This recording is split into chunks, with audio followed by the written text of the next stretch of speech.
Okay, well, I think it's recording now. So, yeah, let's see what I wanted to discuss. Oh, okay, there's a section in the essay where Ayn Rand talks about, oh, actually, let me find the quote because it'll be easier that way. So she says, life is a process of self-sustaining and self-generated action. The right to life means the right to engage in self-sustaining and self-generated action, which means the freedom to take all the actions required by the nature of a rational being for the support, the furtherance, the fulfillment, and the enjoyment of his own life. Mhm. Okay, that's actually the wrong quote. I think that I was going to quote that after. What I was going to ask was there's a part where she says, no percept will tell man about lighting a fire, weaving a cloth, forging tools, making a wheel, making an airplane, performing an appendectomy, producing an electric light bulb or an electric tube or a cyclotron, but his life depends on all the above, something like that. And so I was thinking like, well, my life doesn't really depend on a jet airplane. So what exactly is meant here? I have a Um, few thoughts myself, but I'm curious if you. It took me a while to figure out, well, I don't see how, like I don't need an electric light bulb. I can live without, I don't, I see that the wording would be a little vague. I think she was more referring to, I think that paragraph is more discussing the nature of your mental content, rather like you need that as thinking on an individual level as a human qua human. You need percepts. I think it's saying, as far as I remember from that, the percept is like it doesn't tell you how to design those things or build an airplane or anything. I mean, it's just information you see about the world in front of you. But it's still doing all those things still depends upon it.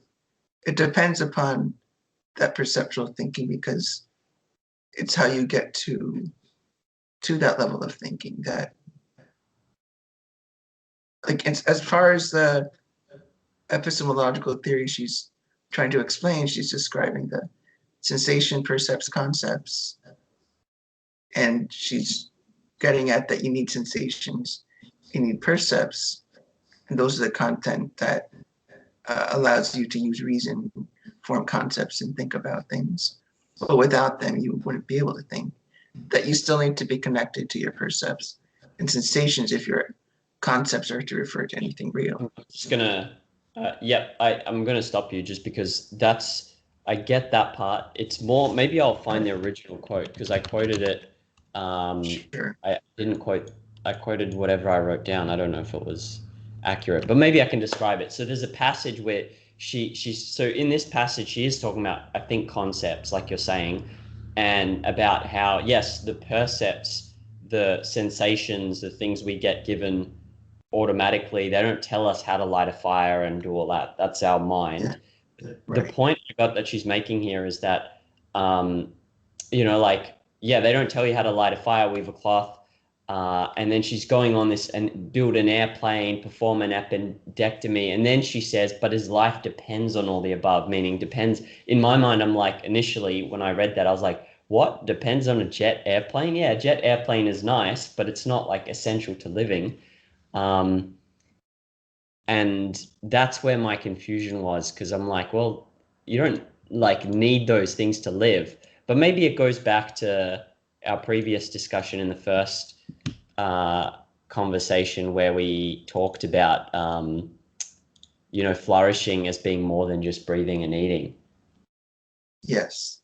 I mean, I would say that is part of it. I probably would need a little more wider context to understand that quote because I think if it was referring to everything, depending on in the sense that the actual jet itself, but um, was it referring to? Can you just read the quote one more time? I'm just trying to. Yeah, I'll find I've just found I brought up the original. So it is Sure. about thought, like you sort of touched on earlier. Right. Um, So she's talking about, so his percepts lead him to a cave if one is available. But to build the Right. simplest shelter, he needs a process of thought.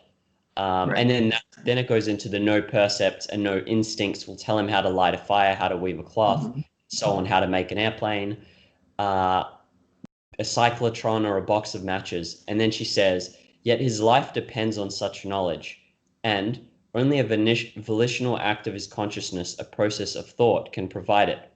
I understand that, but I'm just sort of, in my head, I could say, well, you don't need a cyclotron or an electronic tube. Like, I guess the context is thought. Thought can build those things for you. But in my mind, I was just thinking, but my life doesn't, literally, I'm just sort of understanding what she means by his life depends on such knowledge. I'm not like going to die if I don't have a plane. Yeah, I think what you're maybe not quite touching on enough is it depends on that knowledge. I mean, I think she's saying it knowledge in particular, as in knowledge, as in not necessarily knowledge of building planes, but the knowledge that having conceptual knowledge is how I understand that to mean. You're right, it wouldn't literally depend on that jet, and I don't even think you would say that your life flourishing even necessarily even depends on that, but the process of knowledge and thinking of knowledge, that way of holding knowledge, is essential to your life. I mean, even knowledge itself is essential to your life. It's not about just knowing how to, you're partly right, like, it's not just about knowing how to survive, it's knowing how to do all the things that enhance and make your life flourish. It would be knowing your productivity, knowing about how to create new things and create knowledge within your mind, to grasp knowledge and to acquire knowledge. It's more like the process of acquiring the knowledge and having knowledge is what we need, is what is essential to our lives. I mean, you're right. I don't think she's literally talking about the concrete thing you get, but the nature of knowledge and having knowledge and the benefits knowledge provides you. And even if it's knowledge or something really abstract, it's an aspect of your productivity and your need to self-generating action, of your forward moving and onward moving. And she does get onto the nature of productivity, and I think it more flows into that reason, self-esteem, and all that kind of stream, but more about the productivity. And it's a necessary feature of human life and flourishing to acquire knowledge, going beyond the perceptual level. That's part of our nature. And then that's where she gets into, like, well, we have to make decisions about what the right moral code is. We do not have automatic values. We have to figure out the right path ourselves, because mankind can uniquely cause his own destruction. By that nature, that we need to think conceptually, use knowledge, and to further our existence, because it is not automatic. Does that help? Yeah. So it's basically, it's not that you can necessarily make a direct link between a appendectomy and someone's life depending on that. But the point is, the things that lead to the creation of, say, the appendectomy or whatever it's called, the surgery or the cyclotron, the thing that leads to that, the power that generates that, is what our life depends on. And then you could say, I guess, in some instances, your life could depend on them or be enhanced by them, or a individual life may, in some circumstance, require those things.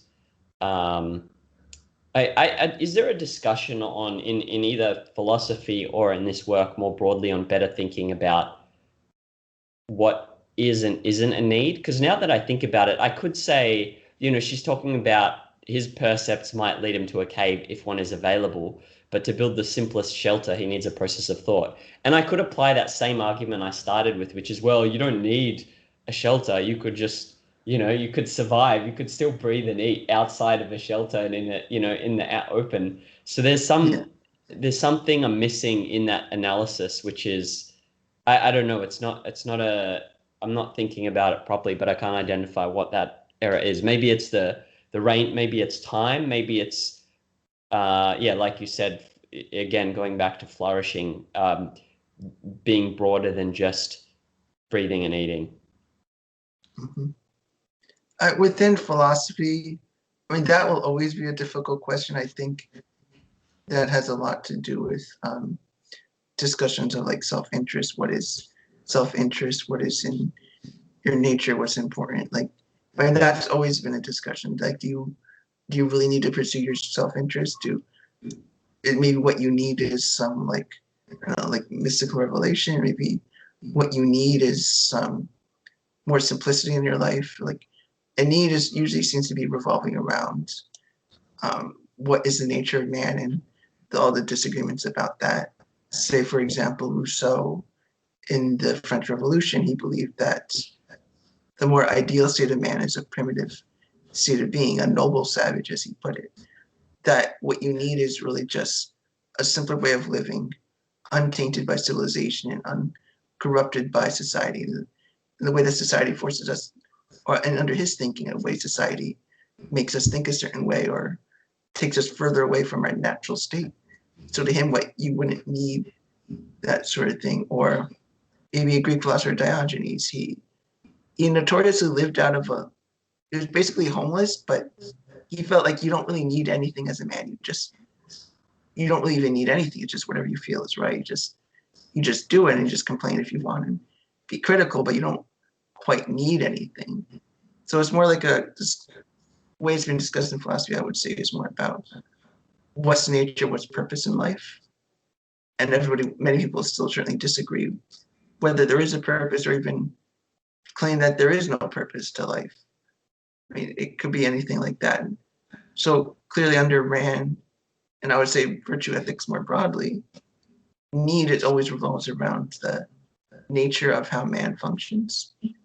And what is needed is basically how man functions. And under objectivist ethics, I would say that broadly falls under virtue ethics, which does look at like a broad category of man and what's required of that, rather than strictly there's moral principles and you just need to do that because they're moral principles.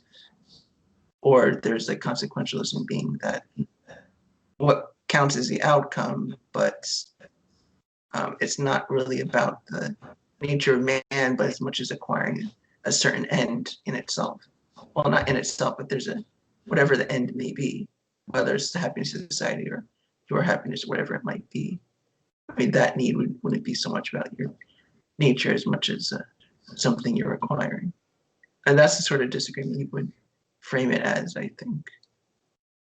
So what I got from that is you mentioned the man's nature as one part of the discussion, but actually another part of the discussion based on what you're saying is the morality, because you need something for something, right? Like it assumes some end goal. And so in this case, in this essay, what the end goal, the ultimate value, which sets the sub goals, is life being a flourishing life more than just bare minimum survival. And in other ethical systems, the end goal will be different, and so will the needs. Is that reasoning? They would define it differently. Like Rand would, of course, then say that they're wrong about it, but that's what those other moral systems are trying to do or allegedly doing. They're telling you what you need to do or what's right to do. They might not necessarily phrase it as a need, but under our conception here, it's more like what you need to function as a proper person or something along those lines. Yeah, okay. Cool. That's sort of, I feel like that's enough on that one. Go to the next. I want to put a general frame of mind to put on this. A way to incorporate the ideas more into your own life better is really try to think of things in personal examples. Like if you were talking about knowledge that leads to your flourishing, you have to think about like what knowledge you've acquired in your life that may have bettered your life, that you made your quality of life better, that if you felt healthier, happier, stronger, smarter, whatever it might be. You can think of it in those more direct terms to bring it closer to your own experience. Because Rand says that her philosophy is for a philosophy of living life on Earth. So you should be able to observe what you've done. You should be able to observe. All her claims should be observable. And if you can't observe it, either she's wrong or you're wrong, or you're both wrong, or she's missing something. But that's what you can do. Like, she's presenting things in a way that you should be able to validate for yourself. And if you can't validate it, well, it wouldn't be true. Or she would say that unless you can ground it in your own experience, it doesn't really count as even knowing it. I mean, sure, you can know it, but it's different than incorporating into your life, make it part of your life, and make it knowledge in some sort of way, like a habitual way, automatized, like naturally part of your thinking. Yeah, I agree. And I think that's the harder part, actually. But okay, I mean, we can go to this example. When my parents live overseas, so I think like, okay, well, I take a jet airplane to go visit them. But I remember thinking about this. I was thinking this through, and I was like, well, I get in a jet airplane, and it's great. It's fun. It's really nice to see them, but I don't live longer because I go visit them in an airplane. And I think the error there, my life is meant to be enjoyed too. And so applying this, my life in some sense and its enjoyment does depend on me, being able to fly and visit my parents. Although it's hard to think that through, because if there were no jet airplanes, then they probably wouldn't be overseas anyway. So anyway, that's me trying to. I don't know if that really ties into that example, but A little bit. I mean, it's important to think about what productivity has offered to your flourishing. I mean, it's a little more abstract when you're thinking about like benefiting from something. I mean, the essential point is still the knowledge used to create those things, but these are things that add to flourishing and your productivity. And that, I mean, sure, like without it, you would not live as great and you could still flourish in a way. But it's that those conditions which allow for it, that it's important to have the conditions of thinking. And you could see the value of that firsthand yourself, like what has changed throughout lives by having this technology, the knowledge to get there, or even the freedom to apply that knowledge and to use that knowledge in an ever-growing way. It's more like a benefit you can get. I so wouldn't say. yeah. Sorry, Go ahead. continue. That was the end of the sentence. Go ahead. Um, I can think of a few other more personal examples. But then like, let's say you're reading that and you say, think of personal examples. How would you read through the text and relate it? Like, how many personal examples, and what, like, it's enough to just think of, let's say, three and go, oh, okay, here's a situation where this idea applies. I guess it really depends on the concept and how much you're trying to work through it. I mean, it could be enough just to have one thing just come to mind and not Yeah. pursue it much. But if you really want to study it, certainly grab on to a personal example and work with that rather than just abstractly like what did jets do or something. Just think about more, maybe even change the example for yourself, like something you use every day. Like if you use your computer for something, like if you were a computer programmer, I mean, that's, you can see the ways that you're applying your productivity through knowledge and what knowledge does. You're not pursuing knowledge as a thing that's merely entertaining because you have your survival needs met, but acquiring knowledge is by nature how man should function, and that it's not a thing we only use to meet our basic needs, and then anything else is just icing and we can do whatever we want. Like, knowledge pursuit isn't merely for its own sake. That knowledge serves a conceptual function for our survival and our existence. And it is important to think, when Rand does say survival, I mean, she does mean more than merely living. But when we think of the nature of man, we're not trying to separate the physical from the mental. As I was telling you once before, I think it's important to think of it holistically. So everything about your life comes together. Like, you can't separate it. That your existence includes everything about your needs of survival and what you do to survive. And And using your reason for survival includes your psychology. It includes your mental content, what you think about, what you choose to think about, what you choose to pursue, and that each of those things affect and influence the way your life progresses and continues. Yeah, yeah, makes sense. Cool. While you were talking, I also thought of a few more examples, but we won't. I mean, that's for me, but we'll skip that.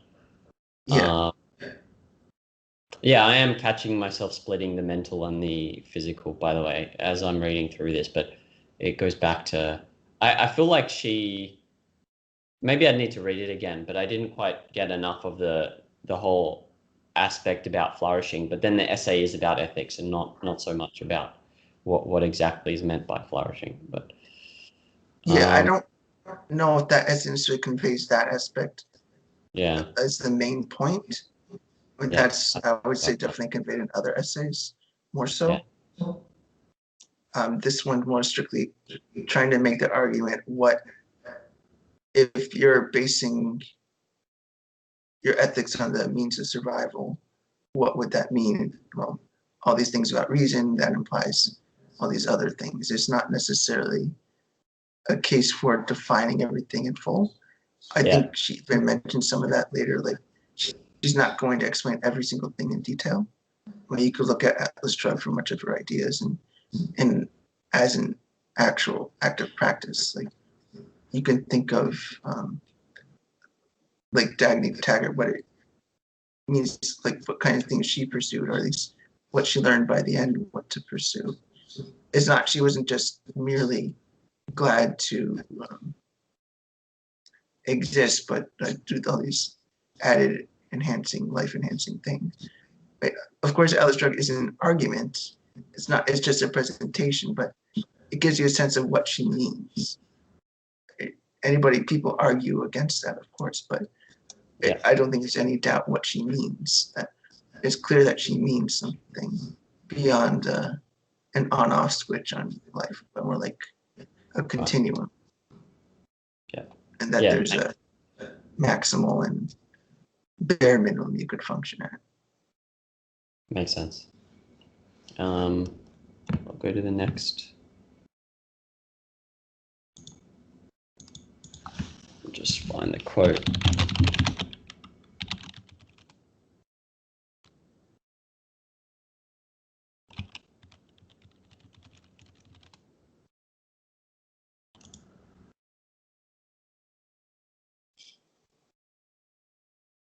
Okay. So this is a small minor side detail. It's not at all the main part, but I was just curious.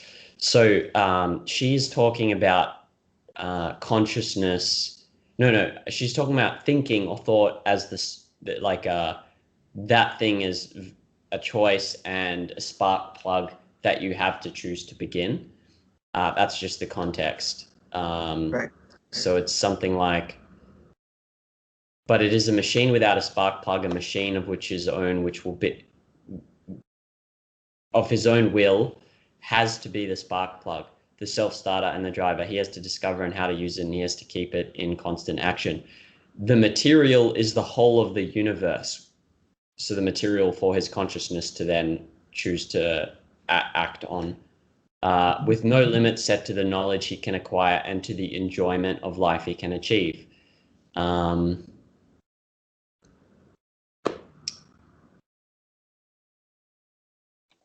Yeah, so when she says there's no limits to the enjoyment he can achieve, she just means there's so many different things you can do, and you can get different kinds of enjoyments from all of them. I assume that's sort of what's meant by that. Yeah, I mean, I would say so. I don't think that's a critical point, but that's how I interpreted it too. Yeah, cool. And then there's a section, so this is another part. Also, this is a minor side point as I'm going through the essay, but again, just part of the discussion. So man is the only living species that has the power to act as his own destroyer, and that is the way he has acted throughout most of his history.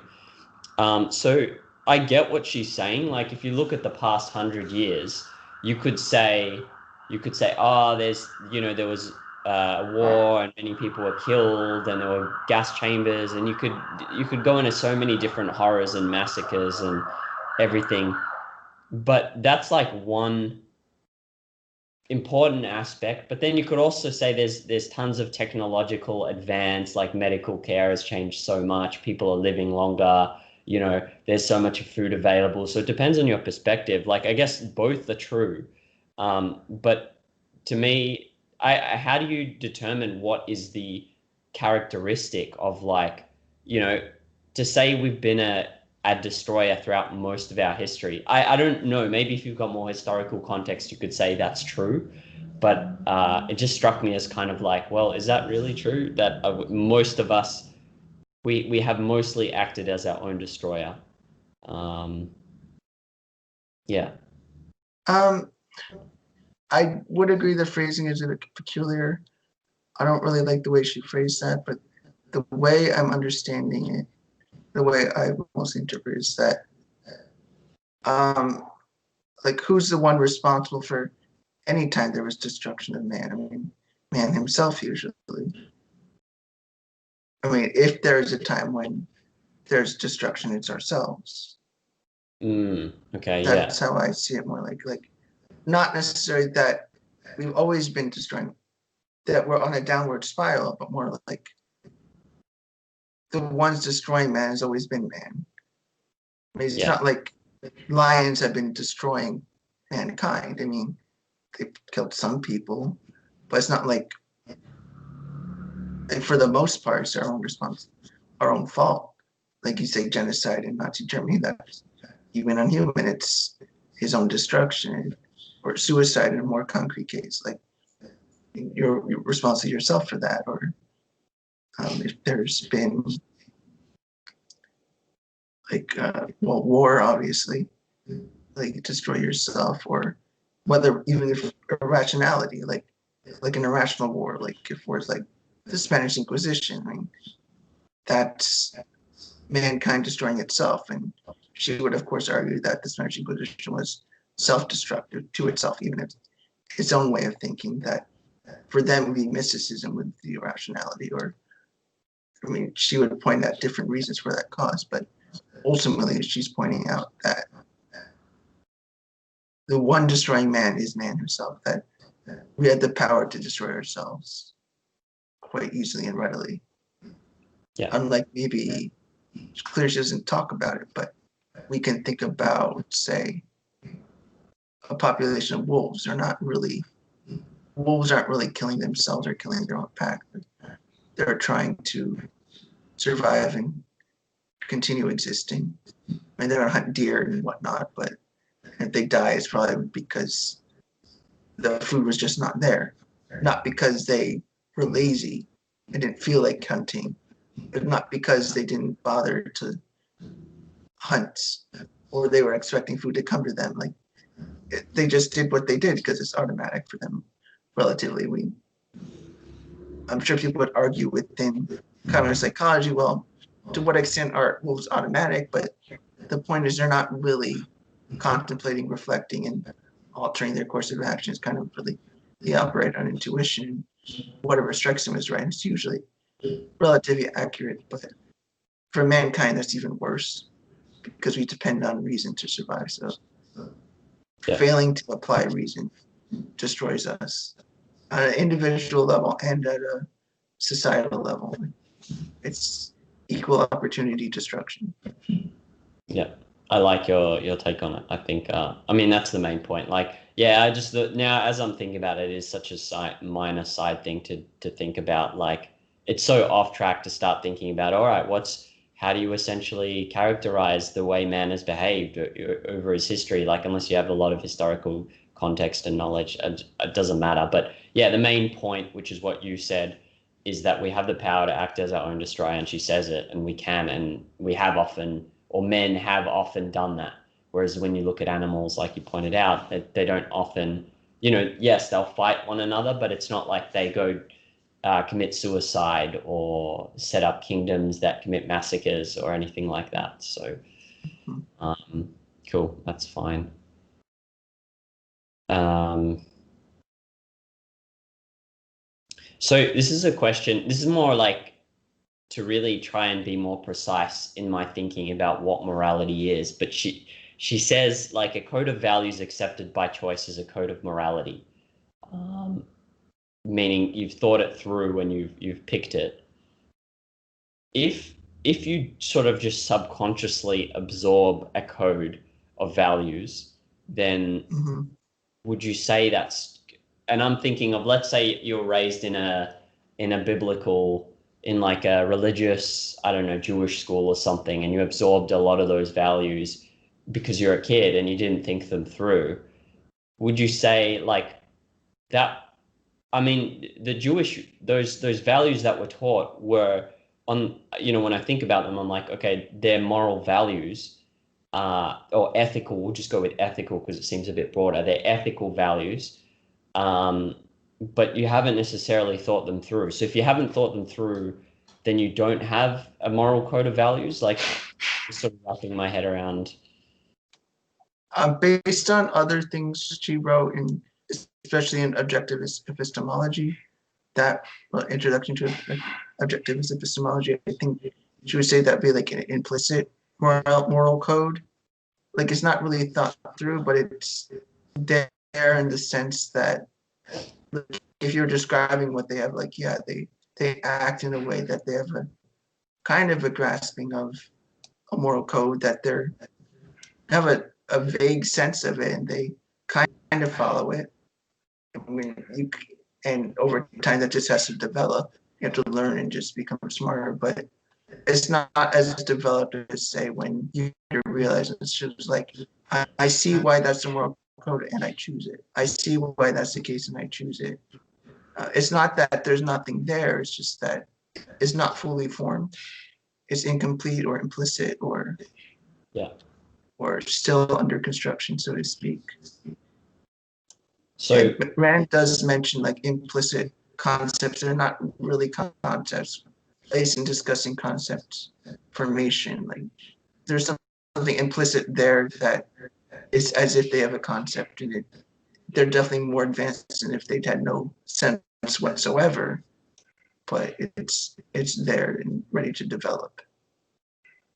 yeah. So you could almost say, if you want to be very precise, that they don't have a code of morality. There's just an implied, there's some kind of implied morality and bits of it, maybe. Yeah, like it's you could say it's an absorbed morality. You could call it like a implicit morality. Like just any word that conveys that is not fully formed. I mean, fully formed doesn't even have to mean it's correct. It's just that you've reflected and decided. Even not even reflected, but like said like, oh, that's the moral code I want. Therefore, I want that moral code. Yeah, Uh, I would say uh, most people don't have a moral code then, because I don't. I haven't like thought through every single value I have and how it relates to other values, both concretely, like what is this, what is the relationship between this hobby and this friendship, and more abstractly, like what are the, you know, like I haven't thought, those things are hard to, I don't have a code of morality then, you know, because there's a, like that's hard to think through that. Another way to think of it is that it's a more advanced thing, so I'm not going to really get into it. I don't want to overwhelm you, but there's an idea that Leonard Peikoff has, like a principle of two definitions, where you could have a descriptive sense of the word that you have a moral code in a sense, like you say what's right or wrong, you have a thought and a belief about what's right or wrong, and there's that, but then there's also like a more normative definition of a word, like in this case, morality. Like normative definition would be specifically a self-interested code of values that seeks the flourishing of your self-interest or of yourself as a human. And so in that sense, that's how we could have it, so that it's not like the only people with moral codes are objectivists, or the only people with moral codes aren't necessarily right, but that makes it so that like maybe you could say you're in a more descriptive stage of understanding that, or somebody might describe it more in a descriptive way. Like yeah, you have a moral code, not in a descriptive sense. I mean, somebody might say you have the wrong one, somebody might say you have the right one or the right track or whatever it might be, but that's something, it develops from a more descriptive to a, yeah, you can think of it more in the descriptive sense. I didn't follow most of that, to be honest. Okay. Well, But you don't have to worry about it. I can mention it later again. The idea is that it is addressed. And if you're interested in that, I could show you more things later. But so that concern is addressed. cool. Sounds good. The next part, which I've thought about, but I also wanted to get your thoughts on this. Like when she said man's life is a continuous whole as opposed to, an animal, I was thinking like, in what sense? Because I can choose to not.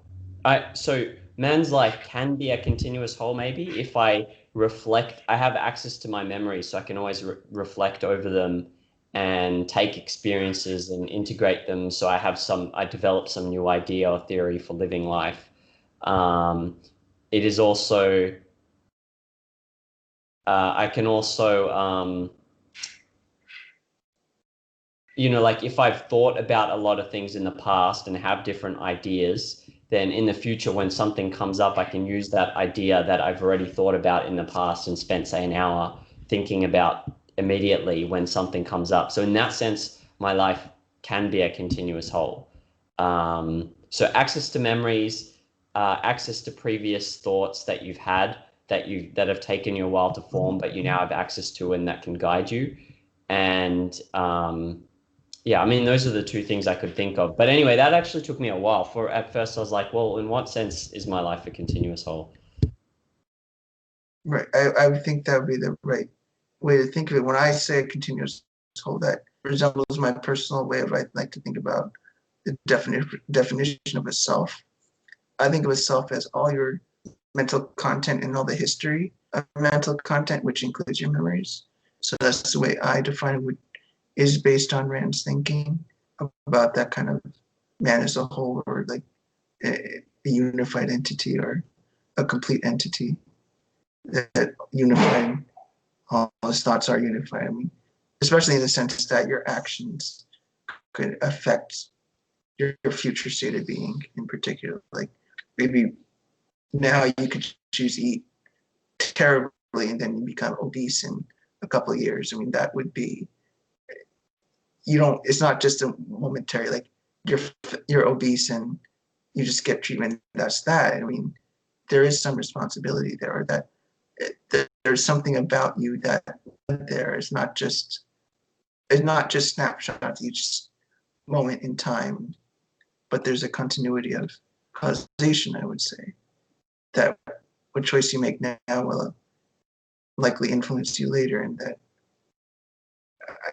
as I recall, that part of the essay was going into a lot about what, like, you can be aware of what you've done in the past, but avoid the consequences, or you can't avoid what's happening to you, so to speak. Yeah. When I think about it now, I think that the key would be, yes, that you have access to the past experiences and memories and so on. But the thing that would differentiate, say, you gave the example of eating and then it having a certain consequence down the line. You could apply that to animals too. Like if a cat has a scratch, in 2 years, it might still have that scar or scratch on her body. But the thing that I think, when I think about it now, I guess that's the key, is the conceptual element. Like, because that can change. For humans, it's the conceptual, like the thoughts they had in the past that then turned into something that guided their actions and set, a course of life or something like that. We'll say, well, let's go to a more abstract example that couldn't be applied to animals. Conceptual, like say, learning about, say your choices now could affect your career, like like what jobs you apply for, what education you go for, and those choices and could lead somewhere more productive over time and you had the ability to think long term that way, and you could think about whether your other experiences in the past, what kind of jobs you're successful at, what kind of thinking are you successful at, and you could think about it in that broad scale and affect the progress of the things that for your flourishing, when your career is your productivity, and you have to think about in that wider sense. You have to think about all your memories, not just the individual facts, but your memories of like events in your life and what kind of person you are, what kind of skills you've acquired, and also thinking about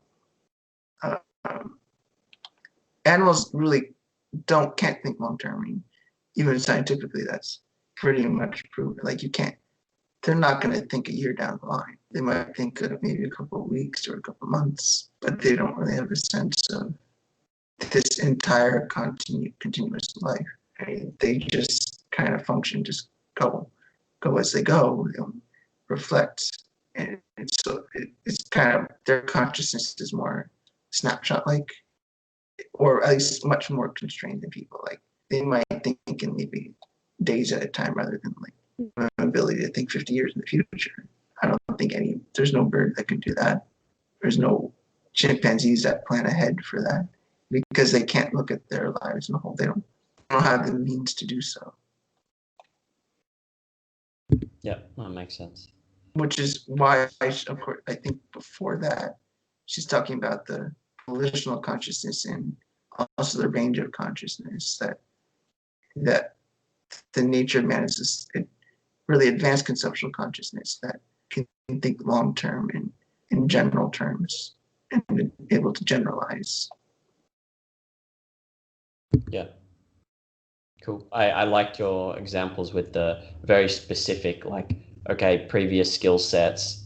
It's too easy to just stay kind of vague and abstract, but going to specifics is more difficult. So I like that. What you're talking about, previous skill sets. Cool. Let's see what else is here. Okay, this is sort of on the same theme. An animal's life consists of separate cycles repeated over and over. This is not a direct quote. It might be. For example, breeding, storing food for winter. It can't integrate its entire lifespan.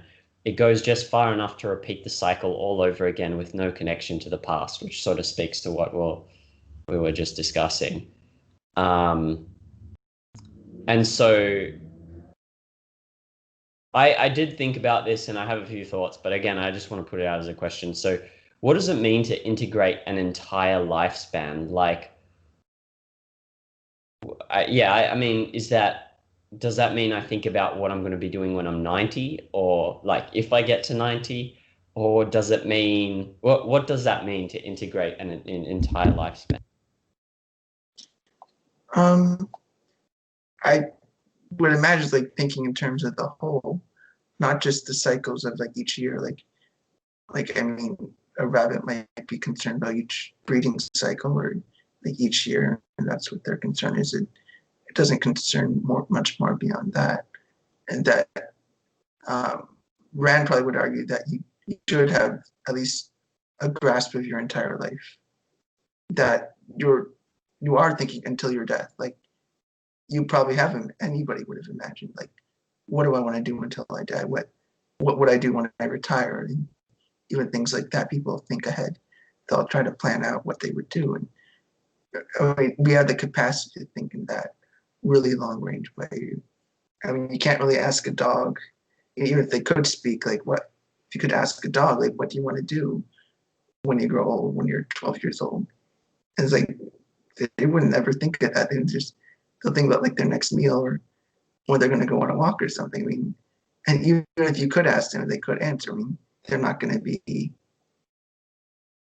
that you can imagine as if they're not going to try to answer. Like it's like, or maybe it's like, oh, I want to run around more. It's like maybe they won't understand the question, but the idea is that we can think of it in a way that's more deeper and meaningful in a complete holistic sense. Like we're trying to think from cradle to grave, basically.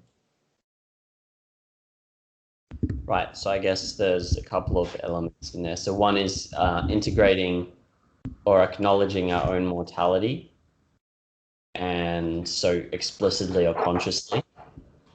And then the second part is long range thinking. So that might be over a year or years. That's the thing that I think of when I think long range. And then integrating an entire lifespan might also mean past choices and decisions, skills, interests, constraining, or maybe a better word is helping to make decisions about going forward into the future with some vague knowledge of a endpoint. So mortality and long range, and then past choices, skills, decisions, that kind of thing. That's what I'm thinking of when I'm thinking integrated entire. Yeah. Within the context of the whole essay, I think that's really what Rand is trying to get at. Like, she opens with like, what is a moral code, and how we find a moral code, how we discover it. Then she's asserting. In this essay, she's making more assertions and arguments, I would say. I mean, there's other essays that would have more full arguments about different points. But in here, she's like really framing out the entire sketch of an idea, the whole sketch of her ethics from, like, once you see her claims, like what is good, what is right, or she's just bringing you along how she's arguing for why there is a moral code and why the way we have to think about it. And her overall point, I think, is getting at that we have to, life has to be chosen purposefully, that we have to meaningfully choose it, and not just like kind of feel like we want to just stumble through life, that we have to reflect, think, move forward, and think long term, and appreciate that's about ourselves, and that appreciate that in others too. Yeah. Or as in one of the political theories, she gets into that too. But really just think for yourself, for your own life. And that's really the main thing she's getting at. And life as in the entirety of it. She's trying to distinguish anybody who might argue that if you're self-interested, you're only going to think about the near term, or what just feels good, or what strikes you as good. And she's trying to argue, well, no, that's not good. And here's what I mean by self-interest, what I mean by a moral code, and what a moral code should do. Yep. Got it. I'm going to stop the recording. Sure.